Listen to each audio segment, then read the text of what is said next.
If you need a bow and arrow for your Halloween costume, you can actually make one using a hanger, some felt, oh I don't have any ribbon, and some ribbon. It's super easy. You're gonna take your hanger, and ideally it's one of those like felt ones.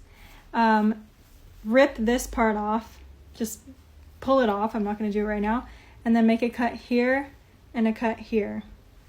And then you'll have your two pieces, so you can see this part is the bow and this part is the arrow. You're gonna get your felt and you're gonna trace out your shapes. So you need, oh it's backwards, hold on. 2 hearts, 2 of these shapes, and 1 of this. So for your 2 hearts, you're gonna just put 1 on either side and then sew around the hanger. And then same thing with the bottom, put 1 on either side, sew around the hanger. And then for the bow, you just have that 1 piece. So this piece is for the bow. Just fold it like that and then sew along here. And if you don't know how to sew, it's super easy. And then the last step is just to get some ribbon and to tie it onto the ends of the bow.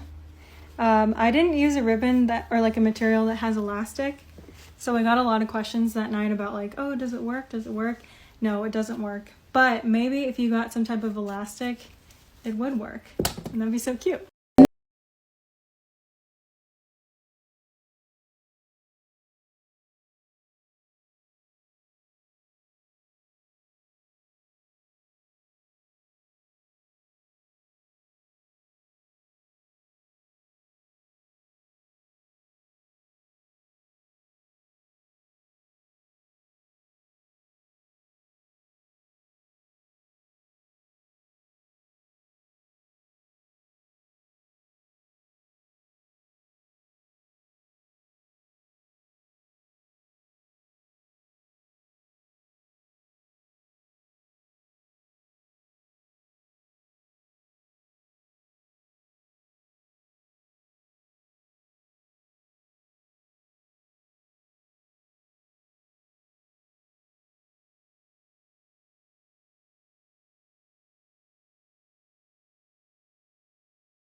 Make your own witchy or wizard hat in a day.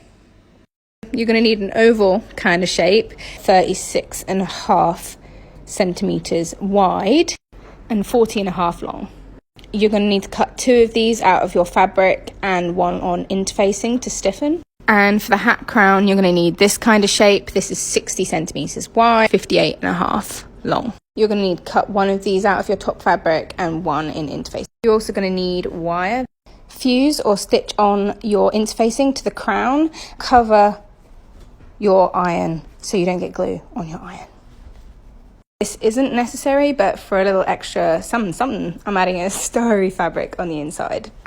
He's waiting for me to take him on a walk. I'm going to overlock the edges. You could do this with pinking shears or just scissors. Right sides together and stitch.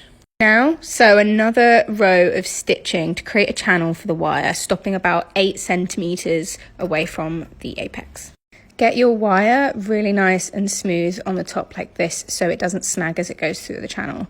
I forgot to film it, but the wire's only meant to go up to about that point because when you start turning it inside out, you want it to be pointy. Conveniently, this process of turning it inside out will give you a really cool wizard hat crinkle. I would continue working if the dog hasn't completely fallen asleep on me. Iron interfacing onto your hat brim. Cut a hole out for your head. Stitch the outside and the inside with wrong sides together. Cut little triangles all the way around and try not to snip through your stitching. Okay, so to make a channel for the outside brim wire, we're going to bias bind the edge. Easiest way to do this is to pin through the crease on the bias binding onto the stitching. This way you won't see the stitching underneath. Some heavy gauge wire for the hat brim and sellotape the ends so they don't stick out through the bias. Now you're going to enclose the wire and hand stitch the bias down. My hand sewing looks like garbage. I'm sewing some trim on to hide it. You stitch the top to the bottom together, you have a wizard hat. And obviously if you want it to be a little neater on the inside, you can run some bias binding in there to protect it from forehead sweat. But yeah, a little wizard hat that you can make in a day. I was really surprised with how quick and easy it is to make. Okay, this Halloween craft, this is really cute. I think you're gonna love this one. This is my take on those cheesecloth ghosts that are all around right now. So to get started, ball up a little bit of aluminum foil and put it on top of toothpicks. Make a mixture of a little bit of water and a little bit of glue. Dunk a toilet paper square into the mixture and then take it out and drape it over the foil ball. Let them dry completely, take them off, and put little eyes on them. After that, just glue them to a little bit of string or a little bit of fishing line. I love how this turned out. This is so cute. What do you all think? Let me know in the comments.